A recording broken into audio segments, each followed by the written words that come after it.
Hey guys, Red here, and today we're gonna jump into the new DCS map, Kola Peninsula. I think probably you already see some videos over there from other content creators. Just before this, I would like to remember that this is not sponsored by Eagle Dynamics or even Orbx.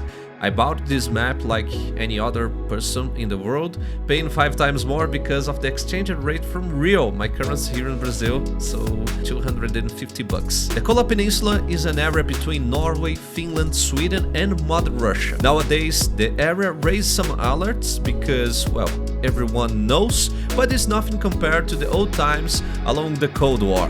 And let's remember, the Northern Fleet from the Russian Navy is stationed in the Polyarny and Murmansk area. Since the map is on the early access and most of the work was done in the area between Finland and Russia, we are going to check mainly that. Right now we have 13 airports from a total of 23. Quoting Orbx for this early access, we can expect highly detailed topography, summer ground textures, shorelines, lakes, rivers and natural landmarks. Well, definitely the shorelines need to be polished. I don't know if it's an engine limitation or not, but we have the same thing in the South Atlantic map.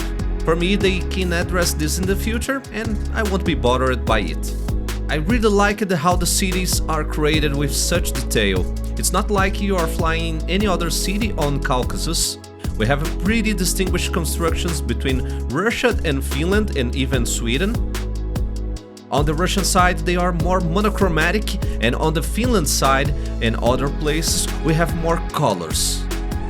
The map has 1,350,000 square kilometers in total, with 575,000 square kilometers just for the ground. This is the biggest map that we have in the DCS and the biggest burden for your poor SSD, 150 gigabytes. Ouch!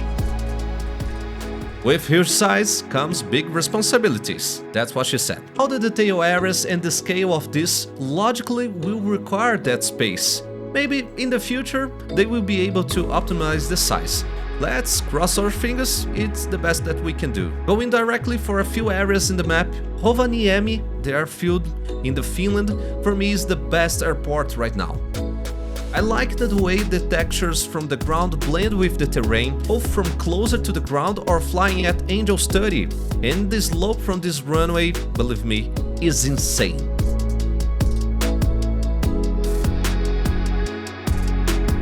There are some points of interest, like the sky ramp and the Yakinkantila bridge or the Lumberjack Candle Bridge. Sorry my Finnish friends, I tried my best to speak the name of the bridge, it's really hard.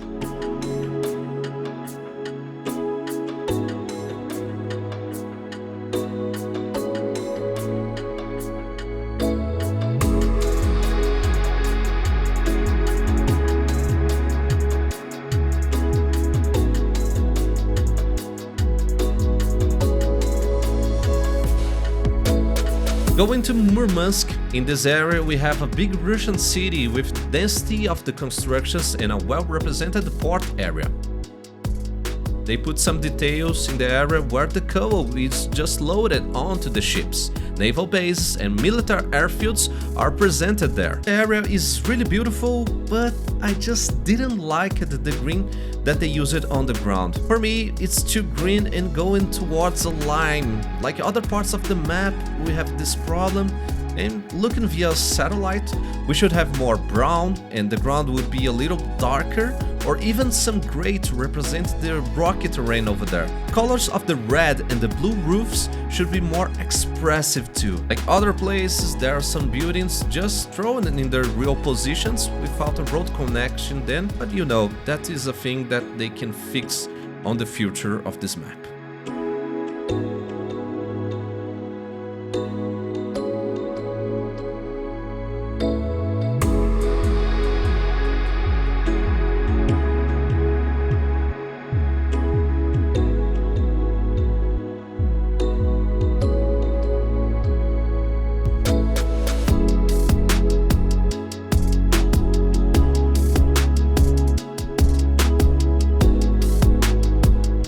And since it's early access, Just remember, sometimes you're gonna press the F10 map, you're gonna go to one village and oh, nothing there, just a few roads and no buildings.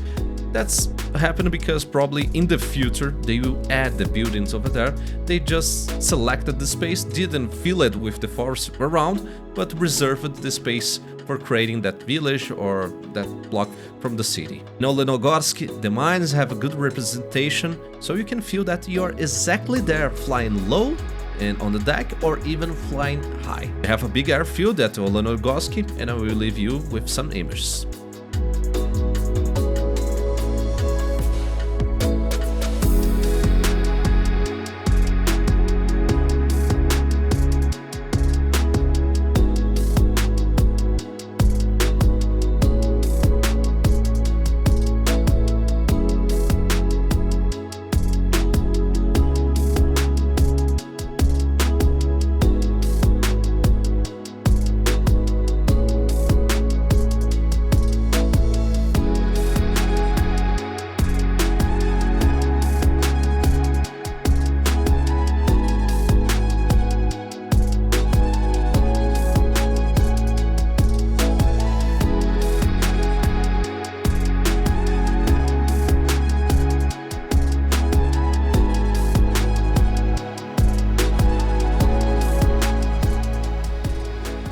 Bodo is the main Norwegian base, and it's on the westernmost point of the map.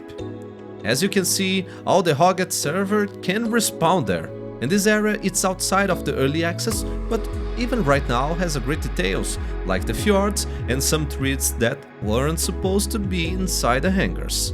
Because probably the gardener is on vacation.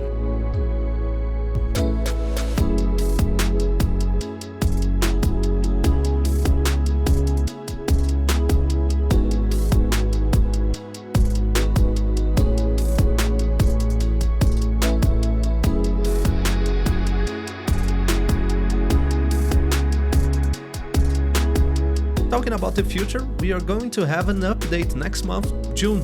They haven't created a list yet for the features that will be implemented on this update. But the promise for this map for the future are a complete set of winter textures that load dynamically based on the mission date to accurately represent the cold and harsh climates of the Kola area. And yes, I read that from them. Future civilian and military airports, additional military installations like naval and army bases, barracks, ports, storage areas, training range, radar and communication sites, and air defense sites. More Cold War era Swedish and Finnish road runways, and right now we have only 2. Additional detailed cities, points of interest, and industrial areas. Improvements to the landscape features and detail, as well as additional areas with high-resolution aerial orthography. And here comes the $56 question. Should I buy this map?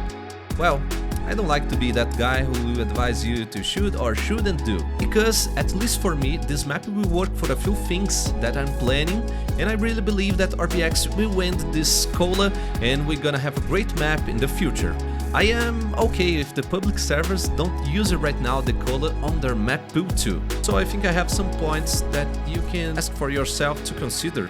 Your friends will buy the map. You like to do long flights and fuel management, because the long flights are real in this map and they are insane, at least doing some revels.